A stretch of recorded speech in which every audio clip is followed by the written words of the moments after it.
hell is that for, retard? One slap, one kiss. I like you. Hello mga ka-showbiz, welcome back sa channel. Isa na namang mainit na usapin sa mundo ng showbiz ang pag-uusapan natin ngayon, ang mga naging pahayag ni James Reid tungkol kay Nadine Lustre. Bakit nga ba sinabi ni James na ayaw na niyang makatrabaho si Nadine? Ano nga ba ang totoo sa likod ng kanilang hiwalayan, at may kinalaman ba ito sa kanilang trabaho? Yan ang aalamin natin sa vlog na ito. Bago natin talakayin ang isyong ito, balikan muna natin ang tambalang Jadine, ang love team na bumihag sa puso ng maraming fans. Nagsimula ang kanilang chemistry sa pelikulang Diary ng Pangit noong 2014, at simula noon, marami ng proyektong pinagsamahan ang dalawa.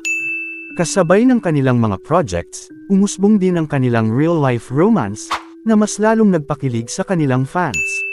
Ngunit noong January 2020, ginulantang ng Jadine ang kanilang fans sa anunsyong sila'y naghiwalay na. Officially, dito sa TWDA ngayong gabi, we are confirming na hiwalay na si James Reid at si Nadine Lustre bilang boyfriend-girlfriend. Hawak-hawak ko po ang kanilang joint statement. Ayon sa kanilang pahayag, mutual ang kanilang desisyon at ginawa ito para mag-focus sa kanilang personal na growth. Hindi naging madali para sa kanilang mga taga-suporta na tanggapin ang balitang ito. Bagamat naghiwalay sila, nanatiling magkaibigan at nagpatuloy pa rin sa kanilang individual careers. Ngayon, mas lalong yumangay ang usapin matapos magsalita si James at diretsahang sinabi ng aktor at singer na si James Reid na hindi na siya tatanggap ng proyekto kasama ang ex-girlfriend at love team na si Nadine Lustre. Ito ay bilang respeto aniya sa kanyang girlfriend na si Issa Pressman. Umaasa rin si James na sana ay makamove on na ang mga tao sa kanilang paghihiwalay ni Nadine at itigil na ang pambabash sa kanila lalo't naaapektuhan nito ang kanilang mental health. Gayunpaman, inanunsyo ng aktor na magpapatuloy pa rin siya sa pag-arte at pagpopokusan niya ang music. Siyempre, hindi maiwasan na mag-react ang mga fans. Marami ang nalungkot at umasa pa rin na magkakaroon ng Jadine reunion project.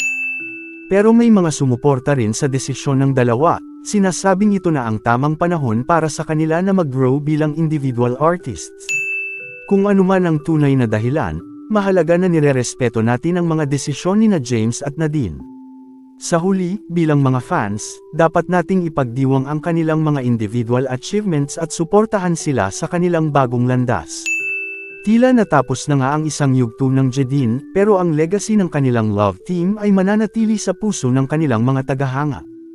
Salamat sa panunood, mga ka-showbiz.